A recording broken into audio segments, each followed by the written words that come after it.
کپڑے میں رکھوں صاف تو دل کو میرے کر صاف، مولا تو مدینہ میرے سینے کو بنا دے۔ الحمدللہ رب العالمین والصلاة والسلام على سید المرسلین، اما بعد فاعوذ باللہ من الشیطان الرجیم، بسم اللہ الرحمن الرحیم، الصلاة والسلام علیک یا رسول اللہ وعلى آلک وصحابک یا حبیب اللہ، الصلاة والسلام علیک یا نبی اللہ وعلى آلک وصحابک یا نور اللہ۔ اللہ پاک کے محبوب دانا غیوب منزہ عن العیوب صلی اللہ تعالی علیہ وآلہ وسلم کا فرمان تقرب نشان ہے، جس نے مجھ پر 100 مرتبہ درود پاک پڑھا، اللہ پاک اس کی دونوں آنکھوں کے درمیان لکھ دیتا ہے کہ یہ نفاق اور جہنم کی آگ سے آزاد ہے، اور اسے بروز قیامت شہداء کے ساتھ رکھے گا۔ صلو علی الحبیب صلی اللہ تعالی علی محمد۔ نیت المؤمن خیر من عملہ، مومن کی نیت اس کے عمل سے بہتر ہے۔ ہر نیک و جائز کام سے پہلے اچھی نیتیں کر لیجئے تاکہ وہ کام ثواب والا بن جائے۔ یاد رہے، نیک کام عمومی طور پر جو ہم کرتے ہیں اس میں بھی نیت ضروری ہے تاکہ ہمیں اس کا ثواب ملے، لہٰذا اچھی نیت ضروری ہے۔ علم دین حاصل کروں گا، آداب علم دین کو ملحوظ خاطر رکھوں گا، علم دین کے جو آداب ہیں ذہن میں رکھتے ہوئے اس پر عمل کروں گا۔ جو صحیح طور پر بات سیکھ لی دوسروں کے آگے بیان کر کر نیکی کی دعوت پھیلانے کے ثواب کا حقدار بنوں گا۔ جو مسئلہ صحیح طور پر سمجھ میں نہیں آیا دارالافتاء اہل سنت سے رابطہ کروں گا۔ صلو علی الحبیب صلی اللہ تعالی علی محمد۔ فرمان مصطفیٰ صلی اللہ تعالی علیہ وآلہ وسلم، جنت کی چابی نماز ہے اور نماز کی چابی پاکی ہے۔ مفتی احمد یار خان رحمت اللہ تعالی علیہ ارشاد فرماتے ہیں، شرح اگرچہ نماز کی شرائط بہت ہیں، وقت، قبلے کو منہ ہونا وغیرہ، لیکن طہارت بہت اہم ہے، اسی لیے اسے نماز کی چابی کہا گیا۔ اچھا، بعض لوگ مختلف زبانوں کے مختلف الفاظ استعمال کرتے ہیں۔ ہمارے عام گفتگو میں رائج ایک بات کے کئی الفاظ کا چناؤ ہوتا ہے۔ لفظ طہارت، کیا ہم اس طہارت کو صفائی کہیں گے، کلینس کہیں گے؟ اس لفظ کے معنی کیا ہیں؟ کپڑے تو بڑے اچھے پہنے آپ نے، کپڑے صاف ہیں، اجلے ہیں، عمدہ ہیں، دیکھنے میں جمیل و حسین ہیں، مگر شریعت اسلامیہ کی روشنی میں وہ پاک نہیں ہیں۔ وہ دکھنے میں تو اچھے لگتے ہیں مگر انہیں پہن کر نماز نہیں پڑھ سکتے، انہیں پہن کر مسجد میں نہیں آنا چاہیے۔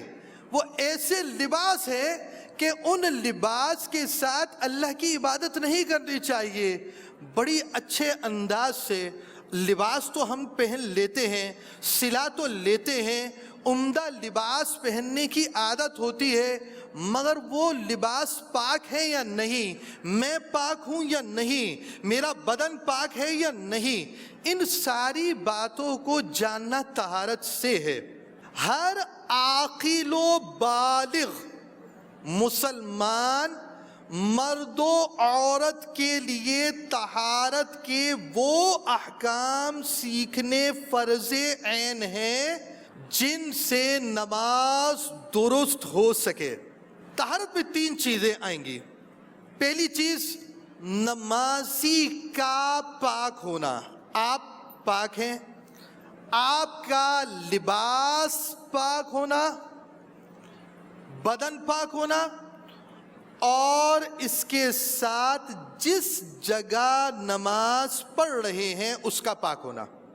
ہمارے سلسلے کا نام ہے کپڑے پاک کرنے کا طریقہ، جو کہ امیر اہل سنت کے رسالے کپڑے پاک کرنے کا طریقہ، اس کے اندر تقریباً یہ رسالہ بیان کیا جائے گا۔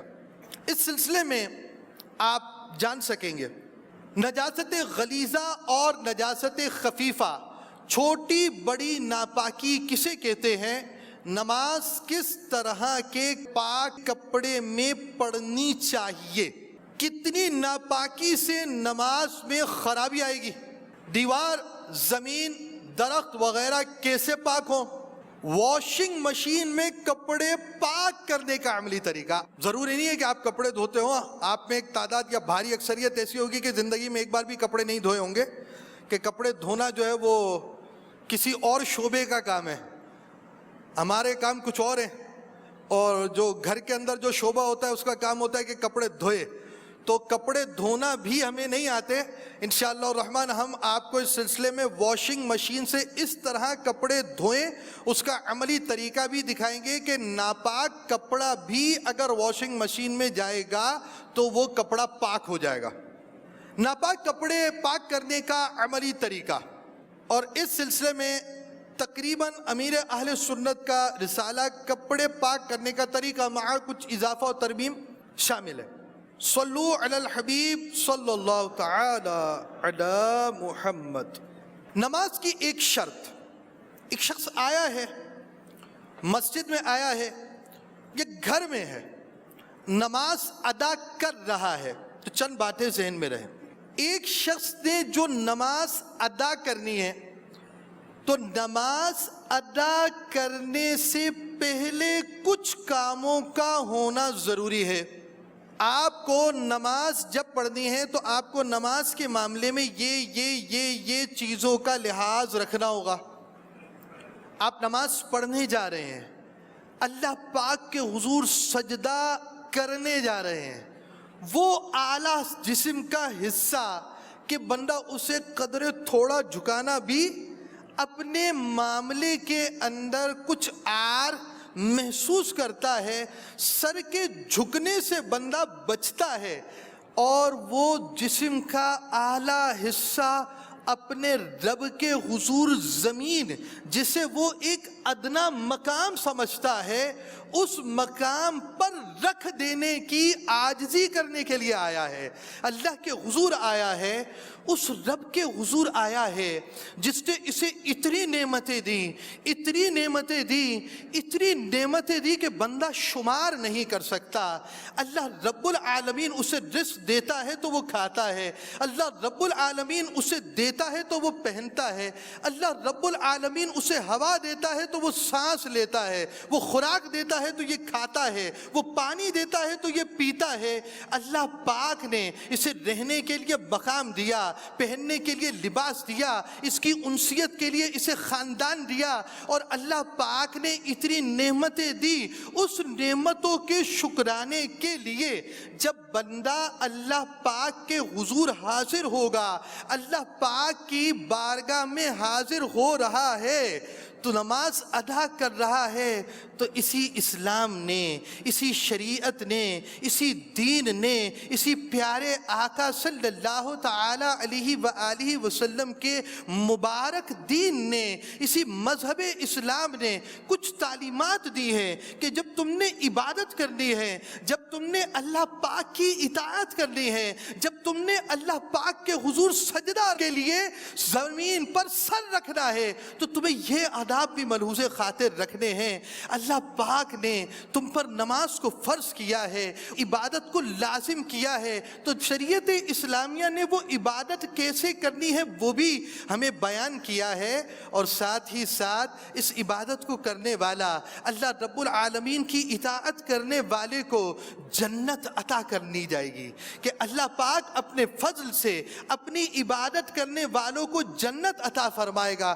وہ اعلیٰ نعمتوں کا مقام ہے، اس میں ایسی نعمتیں ہیں کہ جو کسی آنکھ نے نہیں دیکھی، کسی کان نے نہیں سنی، بلکہ دلوں پر اس کا خطرہ نہیں گزرا۔ وہ کریم ہے اور اپنے خانے کرم سے عطا کرنے والا ہے، اتنی بڑی نعمتیں دینے والا، اتنی زیادہ نعمتیں دنیا میں دینے والا، آخرت کی نعمتوں کا سچا وعدہ کرنے والا وہ رب ہے۔ مسلمان کے مسلمان ہونے کا تقاضا بھی یہ ہے کہ وہ اللہ پاک کی عبادت کرے، عبادت کرے، عبادت کرے، اور کیسی کرے؟ جیسی عبادت کا اس نے حکم دیا ہے، جیسی عبادت کا اس نے حکم دیا ہے۔ ہم نماز کے احکام تو سیکھتے ہیں، ہم احکام سیکھنے کی طرف بڑھ تو جاتے ہیں، مگر تعجب کی بات یہ ہوتی ہے ہمیں کبھی پریشانی ہوتی ہے، ارے بھائی یہ کام تو بڑا مشکل ہے، یہ بھی دیکھنا پڑے گا، او ہو بھائی یہ تو بہت مشکل کام کہہ دیا۔ تو پیارے اور میٹھے اسلامی بھائیوں، یہ دنیا دارالعمل ہے، اور یہ عمل کا مقام ہے، یہ آزمائش کی جگہ ہے۔ یہ دنیا یہ سکون کے لیے نہیں ہے، یہ چین کے لیے نہیں ہے، یہ قید خانہ ہے، اور تمہاری آزمائش ہے اور تمہاری جانچ ہے کہ تم اس معاملے میں اللہ پاک کے احکامات پر کتنا عمل کرتے ہو۔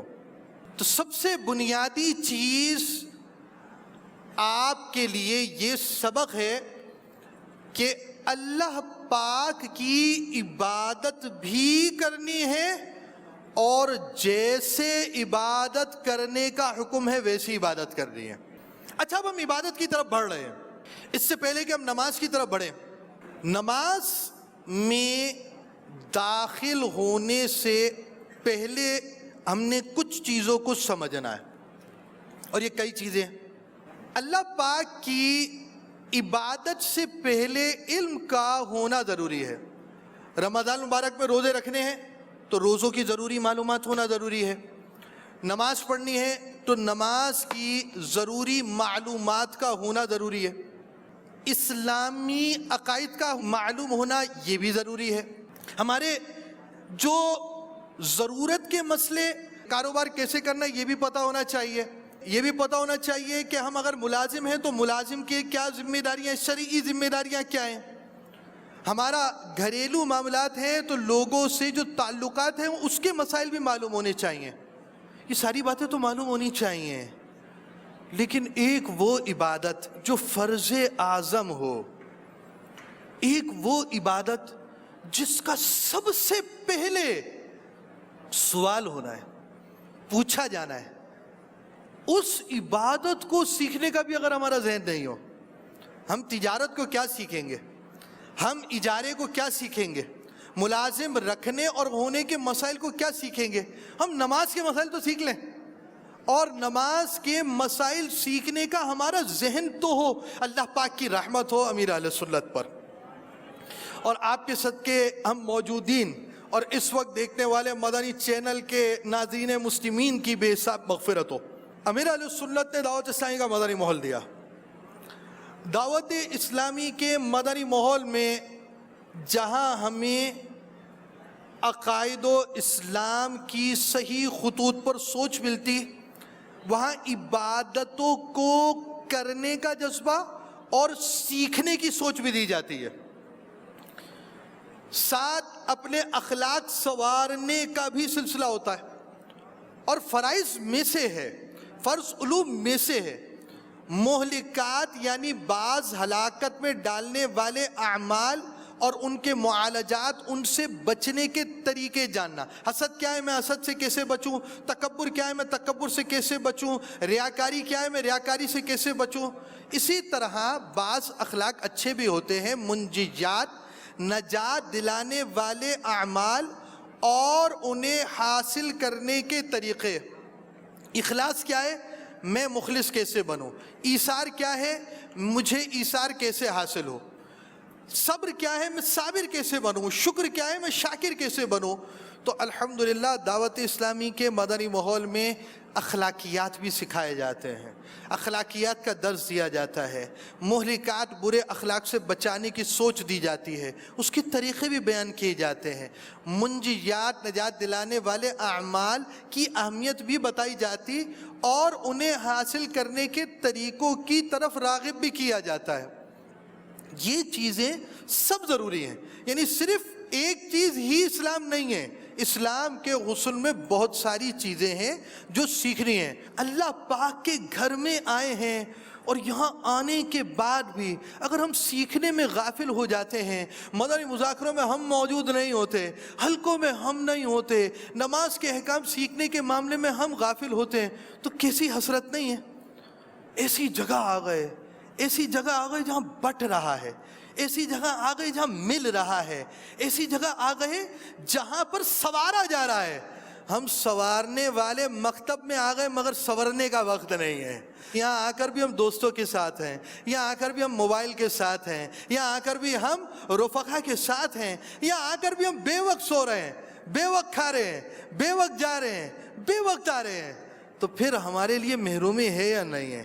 کتنی عجیب سی بات ہے، ایک جگہ پر آئے، ایک ضرورت بھی ہو، مریض ہے، اس سے کوئی عیادت کے لیے جائے، ہاتھ رکھے سر پر، حضرت طبیعت کیسی ہے، کرا رہا ہو، تکلیف ہو، بول رہا ہو، ہائے یہاں درد ہے، ہائے یوں ہوتا ہے، ہائے ایسا ہوتا ہے. اب اس مریض سے پوچھے جناب آپ دوائی کھاتے ہیں؟ کہا نہیں، میں تو میڈیکل سٹور کے اندر ہوں، یہاں تو ساری دوائیاں پڑی ہوئی ہیں، ڈاکٹر تو میرے خود بھائی جان ہیں، میرے پاس پرسکرپشن موجود ہے، میرے پاس دوائیوں کی لسٹ موجود ہے، دوائی میرے سامنے، دوائی میں کھاتا نہیں ہوں. دوسرے صاحب حکیم ہیں، انہوں نے مجھے کچھ احتیاطیں بیان کی ہوئی ہیں، یہ نہیں کھانا، وہ نہیں کھانا، احتیاط ہو نہیں پاتی، دوائی کھاتا نہیں ہوں. اب اگر ایسی حالت ہو تو پھر اس کے بعد نتیجہ کیسے حاصل ہوگا؟ تو ہم جب یہاں آ گئے اور آ گئے تو یہیں کے ہو گئے. یہاں کے حلقوں میں رہیے اور اس کے ساتھ پائیے. مدنی مذاکرے میں تو اول تا آخر ہونا چاہیے.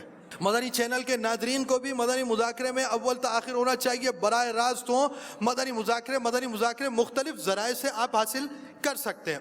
www.ilyasqadri.com ویب سائٹ کے ذریعے، اس کے ساتھ آپ فیضان مدنی مذاکرہ میموری کارڈز کے ذریعے، مدنی چینل کے ذریعے، لائیو اسٹریمنگ کے ذریعے، آپ جہاں بھی ہو مدنی مذاکرہ آپ کے ساتھ. تو آپ کو مدنی مذاکرے سننے چاہیے. اور دیکھیے ہمارا تو ایک موضوع ہے نا نماز کا. اللہ پاک نے امیر اہل سنت کے قلم میں بھی برکت رکھی ہے، آپ کی زبان میں بھی برکت رکھی ہے، آپ کے بیان میں بھی برکت رکھی ہے. ہم ایک موضوع نماز کے تعلق سے بیان کریں گے، خواہ مدنی چینل کے ناظرین ہو، سلسلہ دیکھ رہے ہوں. آپ یہ دیکھیے، آپ مدنی مذاکرے میں آئیں گے، آپ کو کبھی کوئی عقیدے کی بات ملے گی.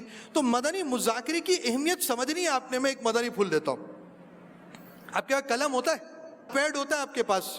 پیڈ سے مجھے اتفاق نہیں ہے، ڈائری بنی ہونی چاہیے. کسی اور چھوٹی موٹی ڈائری ہے، 2-4 ہیں، ڈائری ہونی چاہیے. مدنی چینل کے ناظرین کے پاس بھی ہونی چاہیے کہ آپ ایسی چیزیں لکھیں. آپ ایسا کیا کریں، مدنی مذاکرے میں بیٹھے آپ صرف وہ بات لکھیں، حکمت کی بات، مسئلے کی وہ بات جو آپ کو پہلے معلوم نہیں تھی، آج مدنی مذاکرے میں پہلی بار سنی، لکھیں. جب مدنی مذاکرہ ختم ہونا تو ایک مرتبہ اس کو دیکھ لیں، آپ کو سمجھ میں آئے گا مدنی مذاکرے میں کیا مل رہا ہے. اب ایک بار ایسا کر کر دیکھیں گے تو آپ کو اس کی اہمیت سمجھ میں آئے گی. پھر آپ نے کہاں سے پڑھنے مدنی مذاکرے کے مدنی پھول؟ مکتبۃ المدینہ کا نام سنا ہے آپ نے؟ نام سنا ہے آپ نے؟ سب نے نہیں سنا، شاید سنا ہے. اچھا، آپ نے دعوت اسلامی کی ویب سائٹ کا نام سنا ہے؟ www.dawatislami.net. ہاں 2-4-5 نے سنا ہوا ہے. اور آپ نے www.ilyasqadri.com ویب سائٹ کا نام سنا ہے؟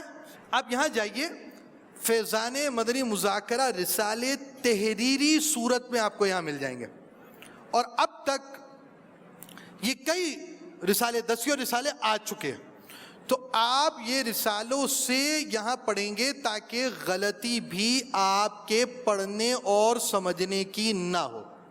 تو آپ نے اس طرح جب بھی ہوں، آپ جہاں پر بھی ہوں، اس طرح سیکھنے کا معمول رہے۔ سلسلہ دارالفتہ سنت مدنی چینل کے ناظرین دیکھ رہے ہوں، یا آپ جو ہے کوئی بھی سلسلے دیکھتے ہوں، تو آپ کے پاس اس طرح یہ اہتمام ہو تاکہ آپ کو سیکھنے کو ملے۔ تو ہم اپنے سلسلے میں بیان کر رہے تھے نماز کی ایک شرط طہارت ہے۔ نمازی کا بدن، لباس اور جس جگہ نماز پڑھ رہا ہو، اس جگہ کا ہر قسم کی نجاست سے پاک ہونا ضروری ہے۔ اچھا، بعض چیزوں کا تعلق غسل سے ہے طہارت میں، بعض چیزوں کا تعلق وضو سے ہے طہارت میں۔ اب ہم بدن، لباس کو پاک، یعنی آپ سمجھے ناپاکی لگی ہوئی ہے جسم کے اوپر، اس کو کیسے پاک کرنا ہے؟ آپ کے کپڑے ناپاک ہیں، اس کو کیسے پاک کرنا ہے؟ آپ جس جگہ پر نماز پڑھ رہے ہیں وہ جگہ پاک کیسے کرنی ہے، اس کو ہم بیان کریں گے۔ نجاست، ناپاکی، ناپاکی سے پاکی حاصل کرنے کے لیے ناپاکی کو جاننا اور ناپاکی سے پاکی حاصل کرنے کے طریقوں کو جاننا ضروری ہے۔ تو آپ کا پوری بات کا آج کے موضوع کا ایک خلاصہ تو یہ ہے کہ سیکھنے سکھانے کے لیے ہم سنجیدہ ہوں، اور امیر اہل سنت کے آڈیو بیانات، آپ کے مدنی مذاکرے، براہ راست مدنی مذاکرے، آپ کی تحریر اور امیر اہل سنت کے 100% کتب و رسائل کا مطالعہ کیا ہونا چاہیے، اور اس کے مدنی پھول بھی ہم بنائیں، اور فیضان مدنی مذاکرہ میموری کارڈ بھی ہمارے پاس ہو، فیضان مدنی مذاکرہ رسالے بھی ہم تحریری پڑھنے کی ترکیب بنائیں۔ ساتھ ساتھ جو ہمارا موضوع ہے، اس موضوع کے اہم ترین 2 مدنی پھول یہ ہیں: نماز ادا کرنی ہے اور جیسے ادا کرنے کا حکم ہے ویسے ادا کرنی ہے۔ نماز سے پہلے کچھ چیزیں ضروری ہوتی ہیں، ان میں ایک طہارت ہے۔ طہارت میں وضو، غسل بھی شامل ہے، بدن، لباس اور جس جگہ نماز پڑھ رہے ہیں اس کا پاک ہونا بھی شامل ہے۔ ناپاک چیز سے پاکی کس طرح حاصل کرنی ہے، اور کیا کیا چیزیں ناپاک ہیں اور کیا کیا چیزیں پاک ہیں، انشاءاللہ الرحمن اسے بیان کرنے کی سعادت حاصل کریں گے۔ مدنی چینل دیکھتے رہیے، اور آخر میں ہم اپنے سلسلے میں ایک نعرہ لگایا کریں گے: فیضان مدنی مذاکرہ، صلو علی الحبیب صلی اللہ تعالی علی محمد۔ کپڑے میں رکھوں صاف تو دل کو میرے کر صاف،